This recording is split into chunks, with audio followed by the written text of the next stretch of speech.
is 100% sure with Kyle. It's like, if I can say something, I can just tell Evan, hey, can you mention this to Kyle? And then also he's like into it. That's awesome. Yeah. At least you know the mechanism of it. I know. I'm telling you. Makes it easier. Manipulation. So, since we'll actually kick this bad boy off. This is episode 16 of PRTyCast. We need to make a special announcement at the beginning of this episode, though. I was told that today is somebody's birthday. Yeah. And we're all getting donuts. We're not all getting donuts. We're not all Wow. getting donuts. That is mean. We're not Unfortunately. all getting donuts. Wow. Yeah. I've got a gift card, by the way. You do? Yeah. It's Scarlett's birthday. Woo! Should I say that? Yeah. Yeah. What Yeah. Well, it's none donuts of our does she want? birthdays. What donuts? They're just yeast donuts. Or But she the just wants last the time we basic went yeast there, donuts. they had purple icing because it was around Valentine's Day. And she wants that. she's like, I want the ones with purple icing. I'm like, we'll see if they have that. I mean, I think that was like a special holiday thing, but we're going to get, I bet if I'm going to get her a variety. I bet if you had called, You you probably could have gotten purple icing special ordered You're for probably you. right. But Do you think that there's potentially going to be a meltdown if there's not purple ice No. cream donut? No, Purple I think icing they're donuts. No. just donuts. I No. think any kind of donut my is kids going have to had be fine. donuts 3 times in their life, I'm pretty Right. sure. So they're just going to be pumped. Let me put about it this way. Let Let me put it this way. I am in a profession that is stereotypically eats a lot of donuts. Like I said, the gift cards I get are mostly for the donut place here in town. $1,000. I have had In Starbucks? I have had so many donuts in my life, and I still get excited like a small child when there are donuts on station. Do you really? Oh, for sure. So it's Donuts the, are the not my millionth jam. time I see that box, that big white box. Like sometimes the size, it feels like the size of this table, and it's just like donut time. It's Oh my super gosh. awesome. So for those of you guys that are watching on YouTube, the 14 of you guys, we are in my kitchen because the podcast studio is getting torn down because Jared is moving. I am so excited. Do you hear me? I said a little Jared woohoo for you. Thanks. Woohoo. Woo! That's what it is. Yep. I You ever seen that How I can't Met Your wait. Mother? The Woo Girls. Yes. Woo. Yeah, I that's hate why. my life. It's what they're actually saying. That episode's hilarious. That's It is. That's I love that. I say that. I show's say that every now and then because of that show. Because of that episode. That Like show's you're being awesome. a woo girl. It's pretty accurate. Yeah, I think so. Sometimes you just sometimes you just got to put a happy face on, you know. I'm about move to on. go on a bachelorette party Ooh. in 2 weeks with, I think there's like 25 girls going. Oh my god. So I'm turning 30 this year. Where? So we're getting up there. Like we're not in bachelorette like prime phase anymore. You know what I mean? I'm the only one with children. What? I know. So I'm like, this is going to be woo girl central. God. Aaron's just gonna be like, I'll be there in a minute, guys. I'll catch up. No, I don't think I'm going to be like that at all. Because honestly, this is the first time I've been without my kids. And I can't remember when. It'll be So- 3 o'clock in the morning. Everybody's like, Aaron, let's go home. Let's go back to the hotel. Aaron's like, we are tearing it up. Let's go. I think that's going to be more accurate. Oh, that is awesome. If I know me. That's amazing. Full 7 FOMO. Yep. Yeah. Gotta take in everything while you're there. Yeah. Where are you guys going? Nashville. Ooh, all right. During the Country Music Fest. Oh, yep. It's going to be fun. Oh, yeah. That's. Oh, yeah. Yeah, you guys are gonna have a good time. Nashville's so fun. Oh, for sure. It's been a while since I've been back, Yeah. but. So what are we talking about today, Aaron? I always pitch it to you as the I mean, gatekeeper. He had a couple things, but I think the main thing I wanted to talk about was the BMI thing. Okay. So my husband was recently denied life insurance because his BMI is too high. He wasn't denied. We would just have had to pay like double the amount of money. Yeah, you told me. Good. Yeah. But it was through Policy Genius. I don't know so about that. Joe Rogan like advertises for them. I think that's where he heard it, but Ah. it was like the cheapest that we could find, like rate wise. But they didn't. I've talked to several people that say that normally they send someone to your house and draw blood and do all that stuff Yeah. for a physical, but they didn't do that. It was just like a questionnaire over the phone.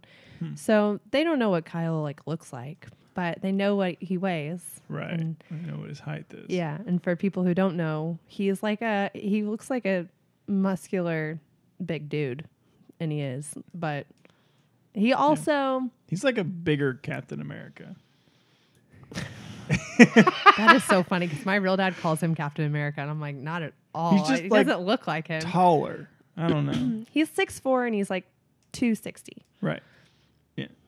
He benches 400 pounds. I mean, he's a big dude. He's a big, strong, muscular guy, but without the powerlifter gut, like right. But anyways, it's got us. It's got me thinking about BMI a little bit. Like I understand. I surprisingly fall in the normal range somehow. I mean, I'm not the very tip top of it, but I was kind of shocked. I honestly haven't calculated mine in so long. Yeah, well, my scale does it. Oh, nice. It does like body fat and like bone density. Yeah, all that stuff. But nice. I know, so I kind of know where I'm at. But anyways, just got me thinking about BMI and like, is it necessary?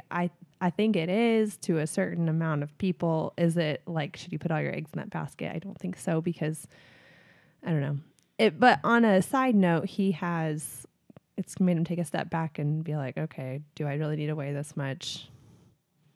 Maybe not. So right. And, and maybe for him, that's a good idea of just looking at, okay, like, are there things I can do differently? And maybe sometimes trimming down isn't always a bad thing. Yeah. Obviously I don't know his body comp numbers or anything like that. So, who knows? But it may not be a bad idea to go check some of that stuff out and do some body comp testing and just be like, okay, cool. This is where I'm at.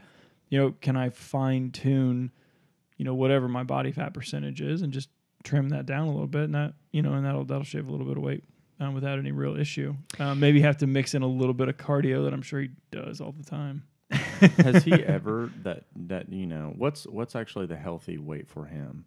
The healthy weight isn't so like the BMI, it's just like a line chart. And if you're in the healthy range, I don't even know what it is. there are a lot of studies that pretty much say if you're outside of that, there's a greater risk for XYZ. Yeah. Right. Even though it's not the most accurate, it doesn't need to be. I mean, I could Google that chart, I'm sure. Because it's more rare for someone to be muscular and they're high on the BMI than it is for the actual BMI to be inaccurate. It is actually accurate because most people are overweight.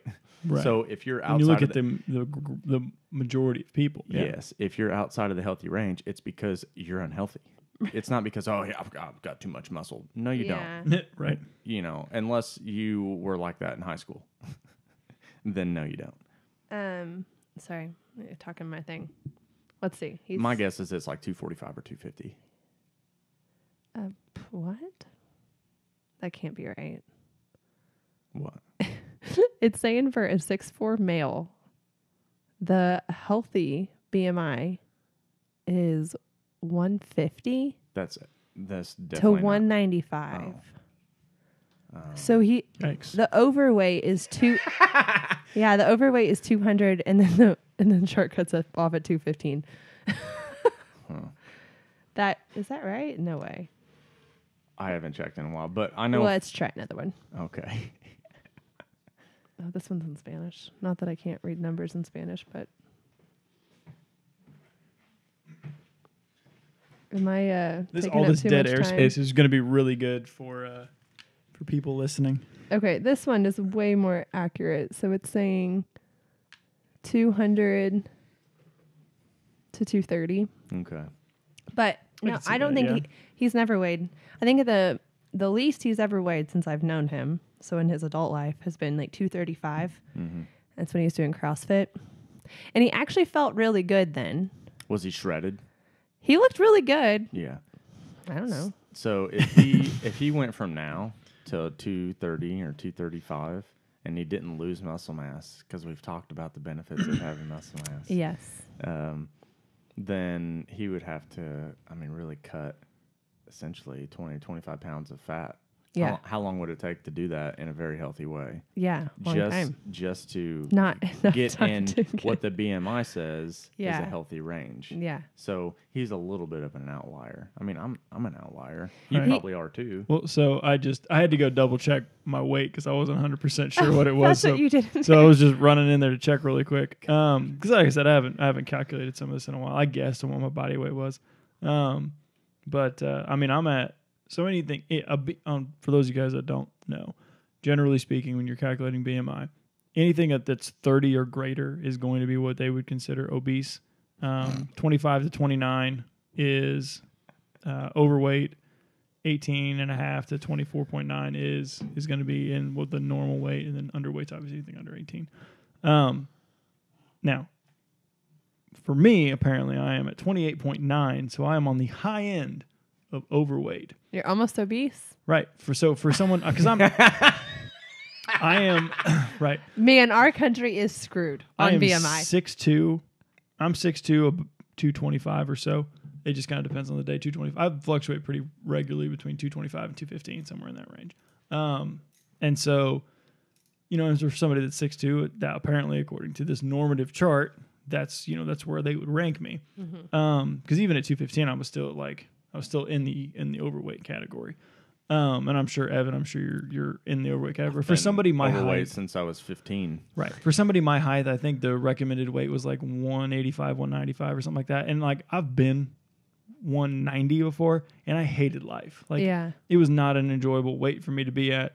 I didn't feel that I was fast, strong, able to do much of anything. And that was when I was like trying to fight, and it was like, this is terrible. Like this is garbage. I feel garbage. And it's really interesting because I'm like maybe I'm the outlier, but I'm kind of the opposite of that. Like most of my adult life I've been overweight, quote unquote overweight. Right. And this is the first time I'm in the normal range, and I probably feel better now than I have like ever. Right. But I don't know. It just kind of, that's why it's really individualized, I think. I agree. But I understand why the BMI chart exists. Right.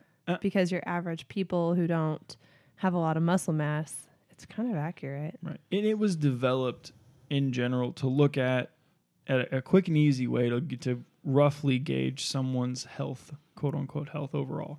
And so I think it has a place when you're looking at assessments. If you're looking at, okay, like if I can have a few sets of numbers, this is one that would be a helpful number to look at. Okay, is this person relatively healthy or unhealthy? Yeah. And I think it's a number that you can use to inform other decisions. But I think if you're going to be doing all this, it's a quick and easy number because we just did it right here. It doesn't take any time. There's better ways to do it. If you go out and actually do body composition breakdowns, then of course it's going to be more accurate. But it also takes more time. Those are expensive. Yeah. Can be. Or they're going to be kind of inaccurate depending on, if you do BIA, so those weight scales where you stand on it, those are bioelectrical impedance. So if you're overhydrated, that's what I have, or underhydrated, that will throw off the number because the hydrated muscle conducts electricity better. And so that will throw the number off. And so you could have somebody take the same test after drinking a bunch of water and their test is all off. And then, so they're but you're better supposed to to weigh use. yourself first thing in the morning after you pee. Right. And that's the thing is if you do it the same time every day, you do it the same, but you control those variables a little bit. You can use it as a tracking piece of the puzzle because then, okay, if nothing changed and my number's gone up or gone down, then okay, I know where I'm at. I do want to say get that crap out of pediatrician offices though. Oh, for sure. I use my 17-year-old sister as an example all the time. She's super fit. She's like 150 pounds, and her pediatrician tells her that she's overweight based on her BMI. She's 17. She still goes to the pediatrician, but still. Oh, I was so mad at my parents. I went to a pediatrician until I was a sophomore in high school, and I started getting into some pretty serious sports injuries, and so I needed to go to a little more advanced or specialized doctor on that front. And I was like, guys, I'm a sophomore in high school. Like, why aren't we still going to the pediatrician? They're like, well, it was actually Marjorie Lake, Dr. Lake. I love her. Yeah, she was awesome. But yeah, she was my pediatrician for up until my sophomore year. Crazy. But anyway, in terms of BMI, do you have stuff to say? Are you holding back? I'm thinking of a lot of things. Okay. Let it out, Evan. Let it out. Part of me wants Jared to do that calculation for me because I almost guarantee I'm obese. Okay. So technically, fill really quick, Evan, so that we don't have all this open space. But how tall are you, Evan? 5'9". No, he's not. 5'9". Yes, I feel am. like you're lying. All right, Evan, do you feel comfortable putting your weight out there? Oh yeah. Do you think Evan's 2 inches taller than me? I'm not. Depending on the shoes you wear, probably. Right. I Cheating. am a minimal shoe person. Minimal shoe person. So are you. Or basically. Apparently, according I'm to just kidding. You're Is it- getting all worked up. what do you weigh? So accurately, I would say 192, 193. But Oh, okay, I'm just I would probably say more of 190 versus Okay. 195, just It because looks I'm To me, closer it looks to like you're in the 190. normal. well, Evan, you are in the exact same range that I am. Okay, You're close, at 28.1. Yeah, close to obese. So high on the overweight range, almost obese. Yes, you and I are Oh, both Yeah, you are overweight on this. almost obese. So I've weighed. That's insane. Yeah, so I've weighed at least 180 since I was a freshman in high school. I've always been. Always been You know, overweight. and if you asked anybody throughout my entire life, you know, do you ever think Evan was overweight? Not a single person would ever say, "Oh yeah, oh my God!" As soon as his BMI hit this range, Evan's nickname was Evan Abs once when upon I a was time. younger. And I mean, I have people. believe it. I have people who know me now. They're just like, "Oh, were you always in good shape your whole life?" I thought, "You mean active and lifting weights? What do you mean good shape? Like, what does that mean?" But I've had to work for a lot of things. I could put like, some definitions to that, I guess. yeah, I mean, Right. it's fine, but my point is, in the medical field, like I would be considered almost obese, really my entire adult life, Right. Yeah. and I just think that's kind of funny. And It's funny you said it's medical field. It's a good, Well, like I I said, don't it's know a good indicator in an untrained population. In people that aren't lifting weights on an active basis, then yeah, it's going to be an okay indicator. But if you're lifting weights on any sort of regular basis, then it's going to throw it off. Mm-hmm. Okay, you want to change subject? Because I have like a segue from this one, basically. Okay. Oh, let's get it. Seamless segue. Yeah, except for I mentioned it's not as a seam. Do you guys, I know you guys probably occasionally listen to Mind Pump. Ooh, man, it's been a minute. Well, I just listened to one recently about why women should go through a bulk. And I really liked it. I almost sent it to you guys because it was really interesting. It just talks about, women are like chronic dieters for the Right. most part. And they even compared it to like two of them. There's three of them. Two of them were always like skinny kids, always trying to like put on mass all the time. So they were like chronic bulkers and how they just like stopped seeing results because they were always doing the same thing. So that was kind of the thing. But they talked about how, if you just be in a calorie surplus for a while strength training, putting on muscle mass, you elevate your metabolism. This is Right. not rocket science, It's I know. not.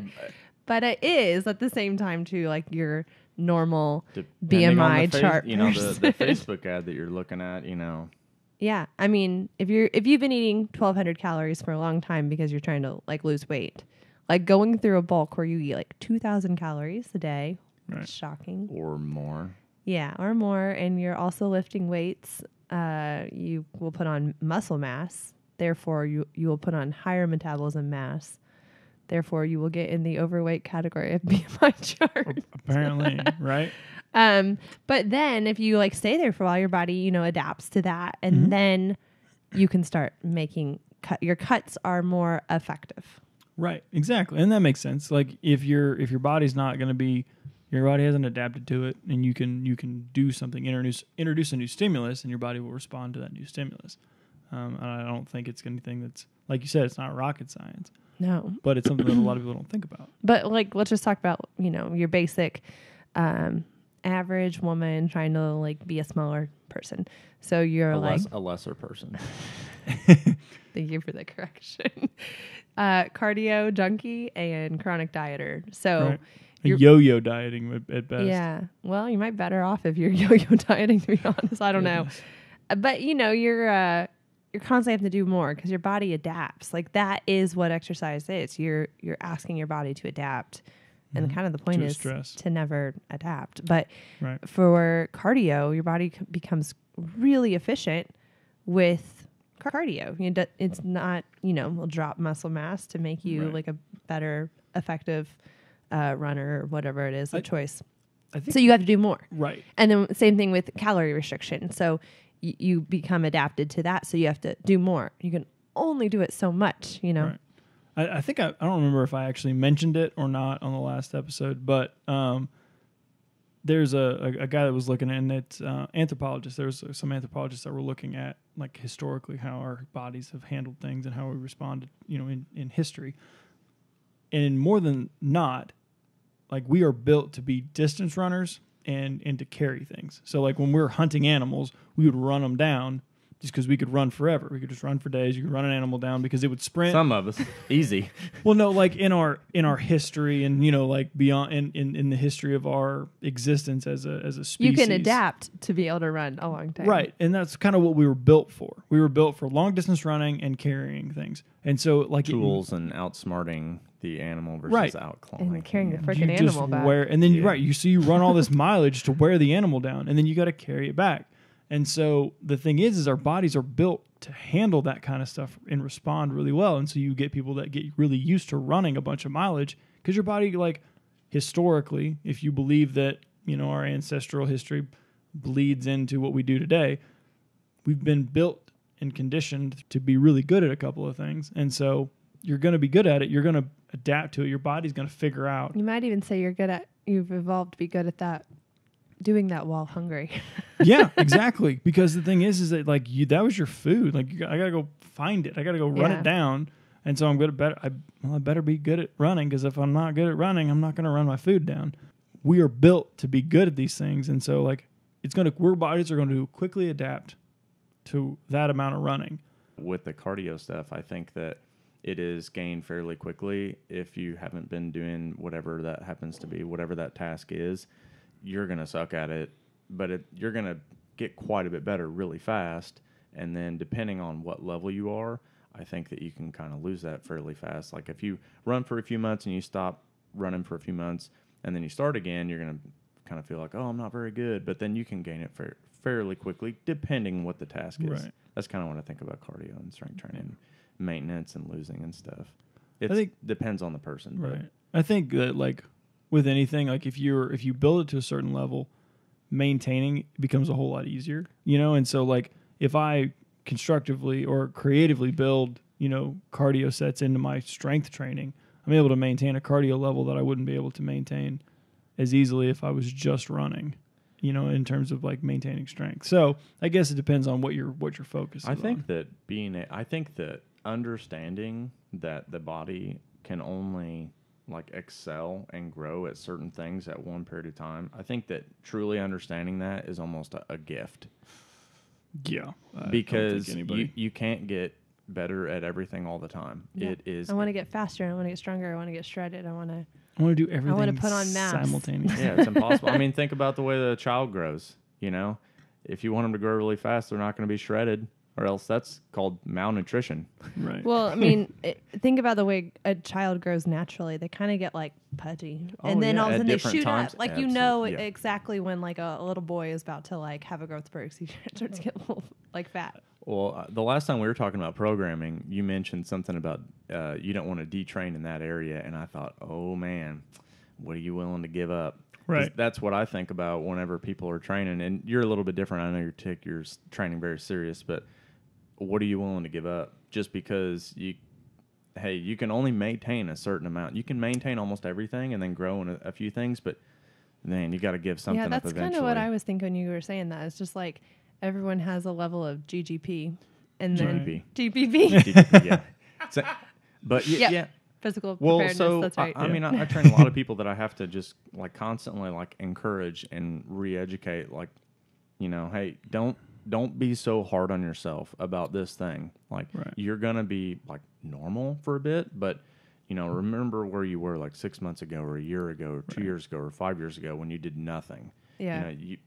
There's a certain point where you're going to get to a certain point in training where you are going to have to maintain things, and trying hard to maintain those things. I mean, it's going to get more and more difficult if you want to excel at other things. Right. Just because the program is going to have to change, and it's going to have to be a little bit more dialed in.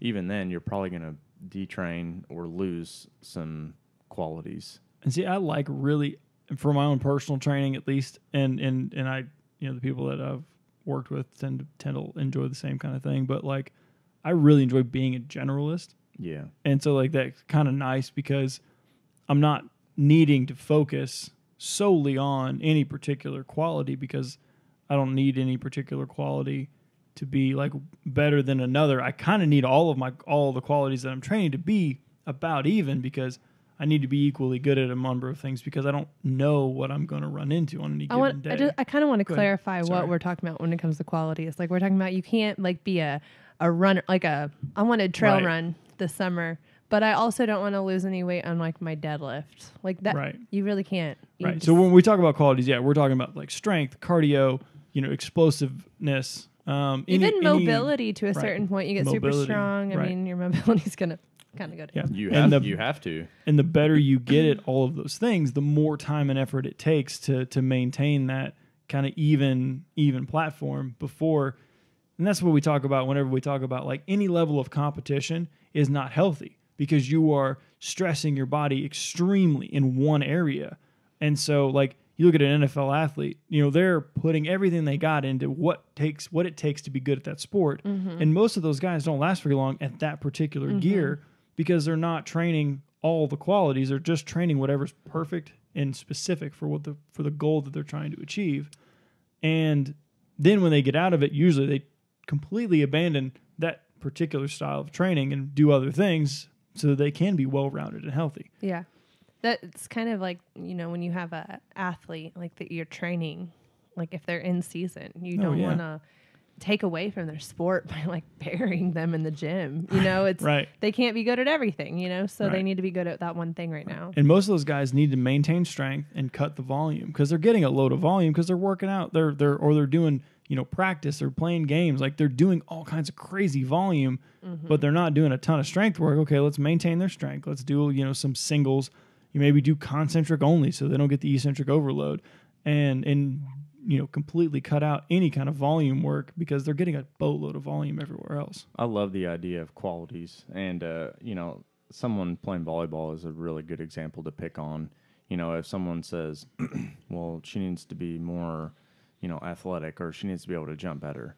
Well, if she's already jumping hundreds of times a day, thousands of times a week, you don't need more jumping because you're already doing it in the sporting activity. Mm-hmm. That's a perfect example of a quality you don't need more of. If you want to get better at that thing, you have to do something else. And then that something else, if you don't know what it is, it's hard to find it. Yeah. I remember when I was at Indiana State, we had, like as part of our internship and as part of our coaching protocols, we had to build programs and then present them to the staff. So you had to present them to, the assistant strength coach and the head strength coach. And so one of the girls that was in our program, and don't get me wrong, like I made some stupid programs, but she built an in-season program for basketball players. So you get a lot of ground contact in playing basketball. There's a lot of ground contact in practice, a lot of ground contact in games on a very hard surface. So you would want to minimize your ground contacts in the weight room because so they can survive the season.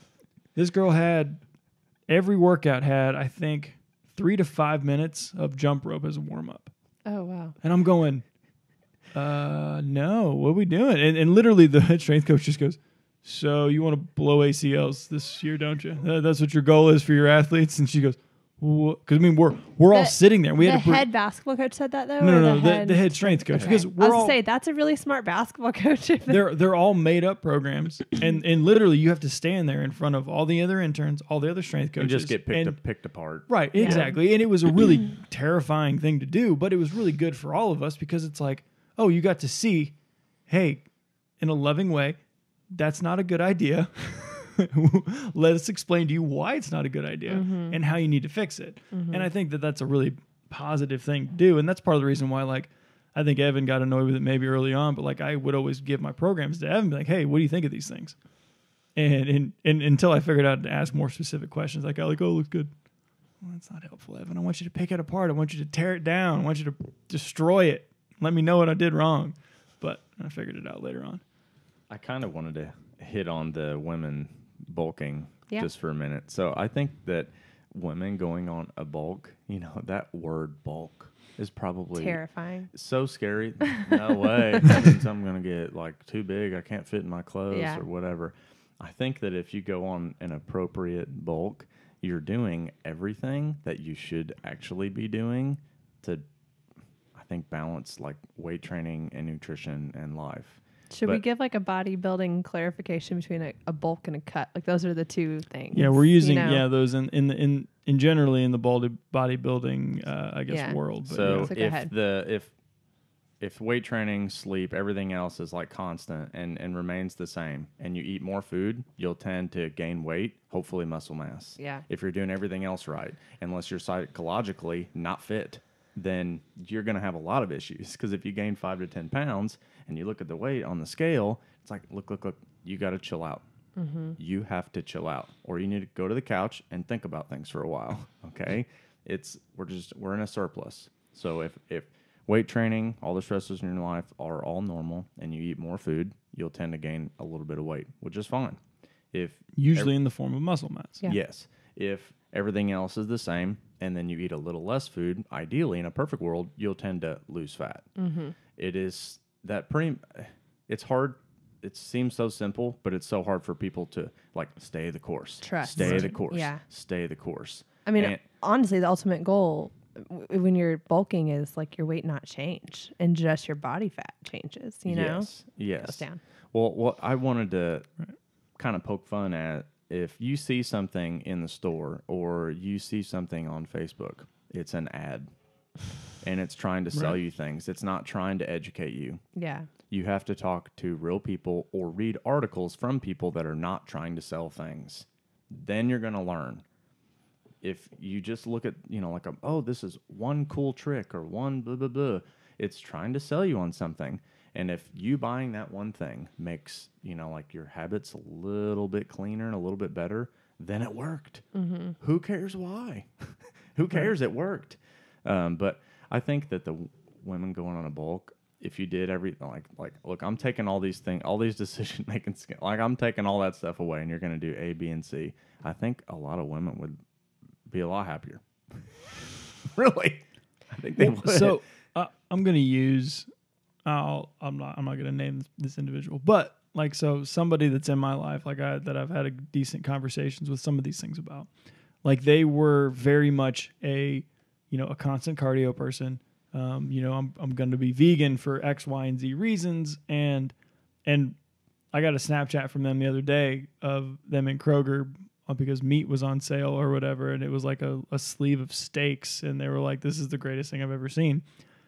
And what that individual has discovered is that basically, like, when they started lifting heavy and started enjoying actually training in a heavy weight scheme that they were scared to do before they did it, they realized that by doing that level of training, you need to have an intake that matches that level of training.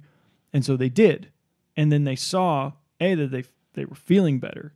They had less hormone issues. They were things that were corrected by, like you said, kind of doing a bulk, but not like intentionally doing a bulk, by eating a little bit more, by sleeping better, putting emphasis on some of these things that we talk about. And yeah, there was some weight gain associated with that. But a lot of the places that they saw gain, quote unquote gain, were in the muscle groups that they wanted to see gain in anyway. Right. Yeah. They were in the muscle groups that most people consider to be, desirable. And it's like, well, yeah, because that's what you're training. Yeah.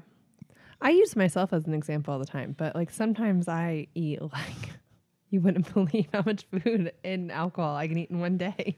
And that's a lot of calories. And it just always kind of shocks me that like I don't really gain a lot of weight. And I know you don't magically explode the next day. I get that I'm also I'd love to tell you young. a cheesecake story, but I don't know if I should. I get also that I'm young, but I also feel like I've never like it's been years since I have really done like a detriment to my metabolism, Right.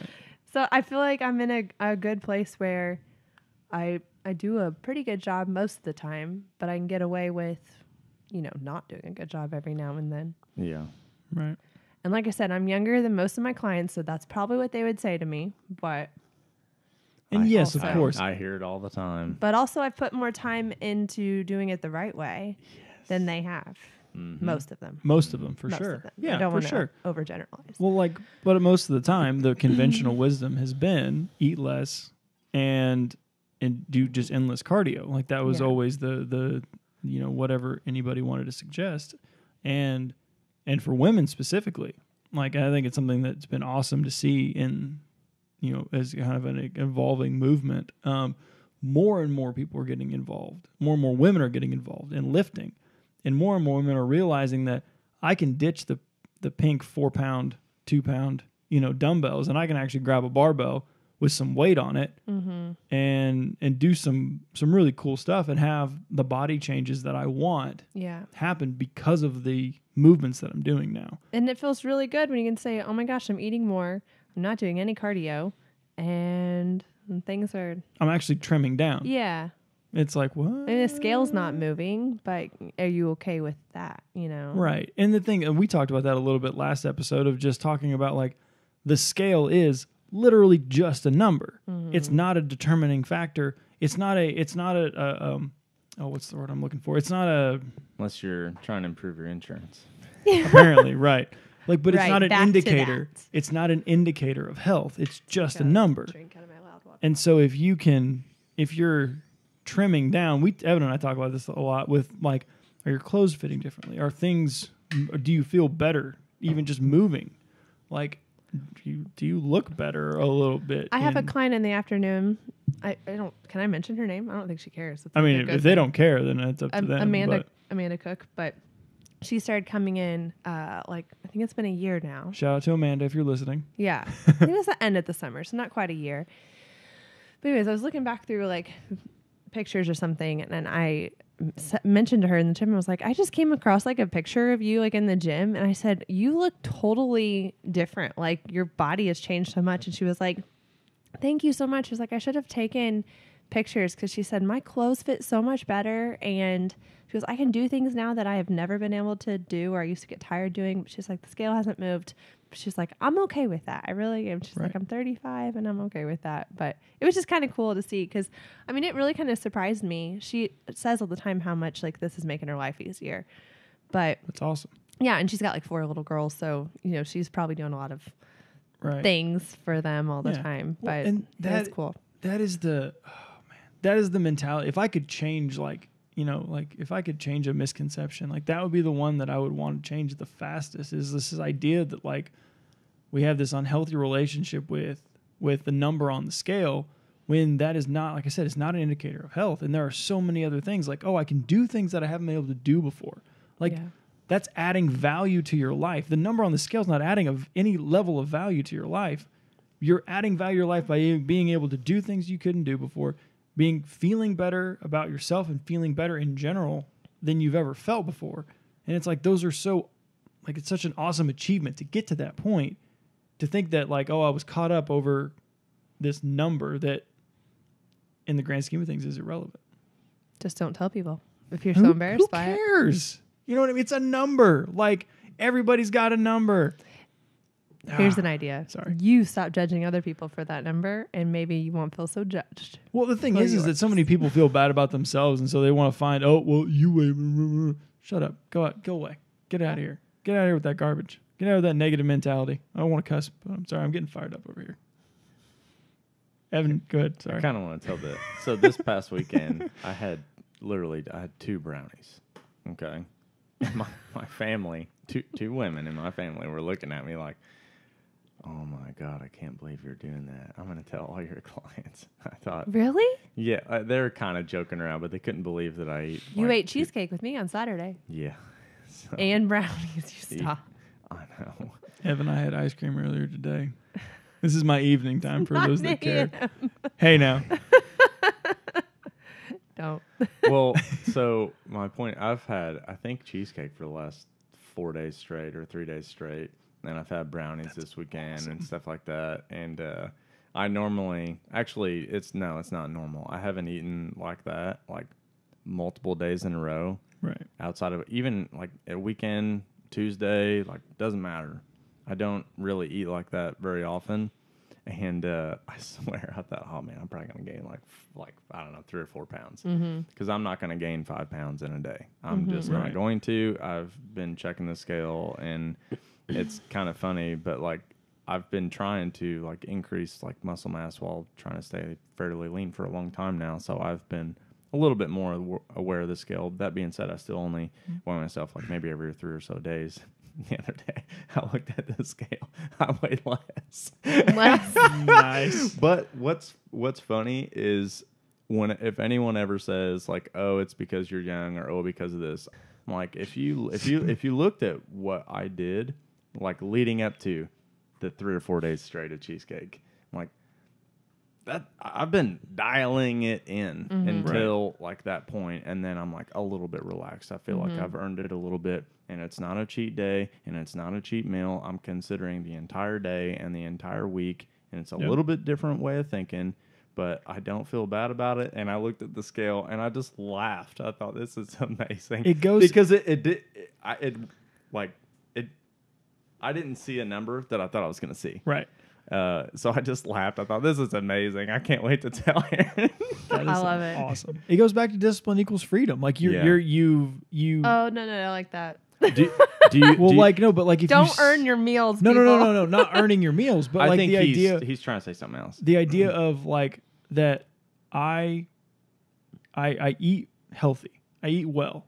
I eat good food. I eat nutrient dense food. And so, if I want to have something that someone would consider bad, or that someone would consider, oh, it needs to be restricted, I can have it whenever I want to, because it's part of a well-rounded and enjoyable life of, I'm gonna have ice cream when I want to have ice cream, and I'm not gonna feel bad about it, because I know that I'm getting really high quality nutrient dense food everywhere else in my diet. And if I want to have a piece of cheesecake or have 3 days of cheesecake, who cares? Yeah. Because my movement quality is there, my activity levels are high, and I'm getting really, really nutrient dense food into my diet. Mm-hmm. I'm not eating garbage all the time. I'm not filling my calories in. I'm not like doing the whole, like I need to, I'm filling my calories with Pop-Tarts and garbage.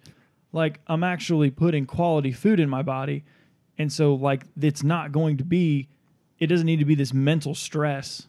And it doesn't need to be called a cheat day or a cheat meal, Right. because the mental then goes out the window. Oh my goodness gracious. Yeah, you are creating such a negative connotation to a food group. Yeah. Just because and of like, a negative connotation to like the way you eat normally. You Right. know, like you feel restricted all of a sudden during like your normal days. Your not cheat days. Right. Like what are you doing to your not cheat days? Like that's so different. Like like I like the joke of, it's Mike Dolce, and he's an extremist in a lot of ways, but the idea of a cheat day, it's like, well, you're gonna like tell your husband or wife like, hey, I'm gonna have a cheat weekend. Like it's not gonna go well. Like, so why would like you a want hall pass? Right. Like, so why would you want to establish that kind of relationship with food? I see what you're saying. Okay. Like, why would you want to do that? No, like come up with a way of living that is conducive to what you want to eat, and it's enjoyable with how you want to live. And then it's not like this like taboo, like, oh, this is my cheat day, and I'm gonna like be weird about it. I have a client that mentioned to me that all they have to do with nutrition is like fine tune things. Well, most people don't have a concept of like, they have no idea what that really means. Right. They have no idea. I'm like, oh, you mean soda to diet soda? No. No, that's not what we're talking about. Yeah. So for me, I have done, I would say most, like, oh, let's do 80-20 or cheat on the weekends. I'm like 90 or 95%. Like I feel on it most of the time. On it. And then all the other things in my life, all those constants, like weight train this amount of times like per week, very consistent all the time. Eat this, not the same foods, but the same kind of foods that allow me to be as lean as I feel like being, and I can also maintain or kind of build a little bit of strength and blah, blah, blah in these levels. Fine-tuning the very, very small details that allows me to eat a little bit of cheesecake here and there, and somehow I lose a little, like, I didn't lose weight, but I didn't gain like every single one of those pieces of cheesecake's over 1,000 calories. Yeah. That's insane. 3 of those, that's about a pound of fat. See what I mean? Sounds amazing. Some protein in it. If I wasn't allergic to eggs, that would sound amazing. I love cheesecake. It's almost worth eating a Benadryl and just plowing into some cheesecake, just knowing that I'm gonna like pass out later in like a sugar Benadryl coma. Yeah, and Kyle got the best cheesecake too. He got the brownie one. Was there only one? I think there was. Yeah, I think so. He thought I'm gonna be selfish, eat the brownie one. Evan's gonna want this or whatever. Don't bring Awesome. dessert around him. That's Put awesome. it away. He would have eaten the whole thing. I mean, that he has no stop. It's socially. You it's why did. he You did stops. say that he didn't. He doesn't think. So he's just like, hey, this is what Aaron prepared for the day. So I'm just gonna eat cheesecake till it's gone. I mean, I literally have to like make sure that like if I'm like getting ice cream, I have to portion it out. Like, cause I will eat. I'll just go. I'm like that with like chips and stuff. Oh, Like, don't yeah, give me for sure. don't give me a Costco size bag of chips. 'Cause It's awesome. it's going down. One of my shift partners has one of those like big bags of like fit popcorn or whatever. And we were like Skinny pop. Skinny Pop. That's what it is. Yeah, and she was like Costco sized, and it was just chowing down on that. So my kids get that all the time. I forget where we were, and they put someone put popcorn in the microwave, and they're like, "What is that?" They had no idea. There are things that I'm popcorn. like, they have no idea. It's I've made it like on hilarious. stovetop. I've just Right. never made I it don't in like think I've- microwave. I don't think I've ever made a stovetop popcorn. It's not as loud, is it? It's real quiet, I think. Yeah, And- kind of. That's the way we always made it, like as a kid. So I didn't Yeah. even think It- about. My parents had super- like an actual popcorn popper where you Oh, would pour the that's cool. seeds in the bottom of it, and it Yeah. would like pop it out like it was When, like a little like When I canister told style. my mom maybe like a year or two ago, like I can't remember when, but I talked about, her having vegetable oil and stuff like that. Like you need to cut some of those oils out. Like Yeah. you really need to. And her worst nightmare was I can't make my stovetop. You can't because anymore. it doesn't get hot enough. Yeah. You can do it in butter. And then I thought, okay, look, if that's your like one thing for you to be like a normal functioning person Yeah. mentally, You like can't like deep it's- fry things. yeah, in it's olive like it's oil. Right. it's okay. If you cut too many things out, then it's too hard and it's not sustainable. Then you're going to go backwards, and then you're going to end up as those statistics in the study that say diets don't work. Right. You're going to end up being that person. Yeah. 'Cause you're too hard on yourself. You got to find a balance. Yeah. Peddler, you can do it in butter. Yeah. It changes the taste of it, but for the better. Okay. Agreed. Tastes like butter. Butter's awesome. Buttered popcorn. Yeah, it's only Yeah. like real butter instead of that stuff that's on your fingers. Oh. Anyways, So how do we want to wrap up? Because we're about at that. I don't know. I have we're a few getting other there to things, that but I think range. all these are going to take a bit. okay. Because we're pushing about an hour. So we usually try to stay around then. We're So, going to record next Wednesday too. that is the game plan. Okay. Yes. Well, Kyle 'cause and I of- are doing the carnivore diet for a week, so I'll have to Ooh, let you guys know next Wednesday. I'm trying it for a week. Yeah, just a week. I like it. And then we might keep going. We'll see. Right? I I mean, would there s- are a lot of guys that swear by it, but I would say the sweet spot would be 3 weeks to a month. yeah, because you got to give yourself time to process out everything else that you got in your system. Yeah, it's like Are you- it's summer and Right. we like to just have some drinks on the weekends. There you That's go. kind of the problem. Ah, Yeah, gotcha. 100% is super hard. Yeah, Yeah. that's the vice. I mean, yesterday was the first day of it. I was shocked. I mean, honestly, I hate diets. I hate restrictions. Go figure. I know I'm a 7. But I even asked Evan, I said, can I like tell you every day what I eat so like it holds me accountable? Because I mean, Right. he's at work all day. I could sneak whatever I Right. want. Right. But and he just takes Kyle just do what you're telling. well, he takes what he can eat, so he can't eat Right. anything else. But If I he was- goes out, he's not going to during this. That's another thing. Like he takes customers out every now and then, and it's expensive to Yeah. go out and like just to get meat or whatever. But yeah, yesterday I was shocked at how not hungry I was, not craving things I was. I felt really satiated. I felt full. And then, I mean, we probably stopped eating at like 6:30 last night, and I woke up this morning and I was not hungry. I mean, I ate because I'm like, Yeah. I got to, but not hungry. Well, I'm, There's- It's I'm amazing. glad that you're going to say some of this stuff and not me. So I'm just going to say, hey, Aaron said it. Like, not me. Right. This is not me telling you things. I'm a huge fan of the Heart and Soil supplements, like those dudes that do like because the guy that runs that company is a huge proponent for the carnivore diet. Mm-hmm. Probably the biggest proponent, honestly. One of, for sure. But like they do like the one I take on daily is beef organs, and it's things that you don't normally get, Yeah. in what Do you you're ever look normally up? eating. Do you ever so get stuff from U.S. Wellness Meats? I haven't tried it yet. no. They have it was like a pack of bologna, yeah. but it's like different things. Like like beef head cheese. What's it called? And then like liverwurst. Right. Yeah. They're good. Like my kids will eat them. Like you just slice it off like a piece of bologna, and it's really delicious. Actually, I need to get some. Nice. But yeah, we're doing it because there's a lot of benefits to the organs. Yeah. Oh yeah. But Kyle's trying to lose a little bit of weight, and I mean, I wouldn't mind losing a little bit of weight, I guess. If it happens, it happens. But trimming down, he's just been having like aches and pains that are kind of unexplained. So an elimination diet is where we're going with that.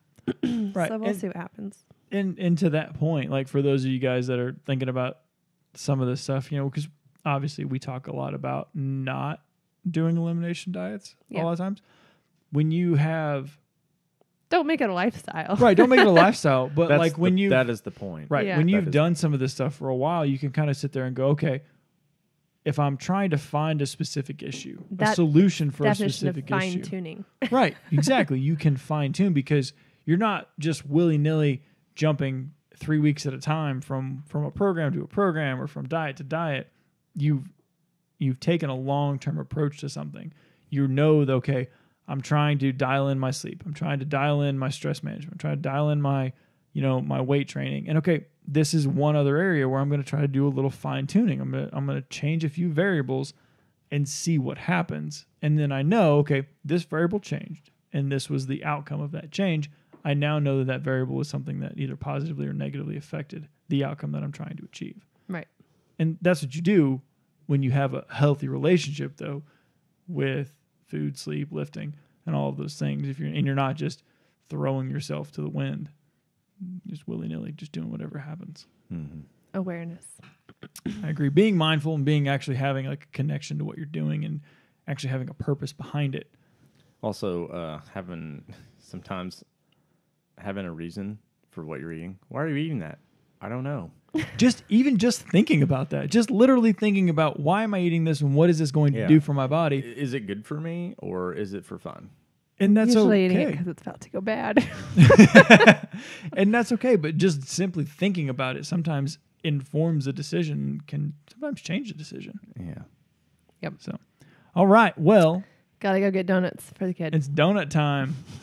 I'm not eating them, clearly. I mean, I want. Well, we're to not eat going to them. see it, so right. You're not. I have a cracked tooth, and everything hurts it. And so when I say I'm not going to eat something do like like that, meat Scarlett, smoothies then? No, meat doesn't hurt it because it's like the right temperature. Oh, nice. If it's too hot, too cold, too wet, sugar, too sweet, it's like freaking terrible. I mean, it hurts. So it's anyways, perfect for the carnivore It diet. is. Yeah, I'm like, why? I don't know. But anyways. When I'll tell Scarlett, like, I can't have a donut, she'll say, it hurts your tooth, doesn't it? It's so sweet. She feels so bad for me. That is awesome. They had ice cream last week, and she Mom, was I'll like, you can't take it have for this. you. It hurts your tooth. I'm like, no, it does hurt my teeth. Mom, I'll take your portion. It's okay. I need to get a awesome root canal. All right. Well, continue to send us comments, questions for the podcast. I know we didn't answer probably any of the listener submitted questions this week. We will get to those. We've got a good little list going, so we'll start digging into those next week. I'm saying that as a like reminder to myself that we need to dig into them. Like I said, partycast@gmail.com. Send us your questions, comments, things that you like, things you don't like. If you're listening on Apple Podcasts, give us a 5-star review and let us know what you think of the show. If you're on YouTube, leave a comment. I will respond, because I'm the one that responds to those comments. So, anyway, you guys got anything to wrap up with? No. All right. Have a good week, guys. See you next week. Thank you for tuning in to this episode of PRTyCast. Check us out on your favorite podcasting site.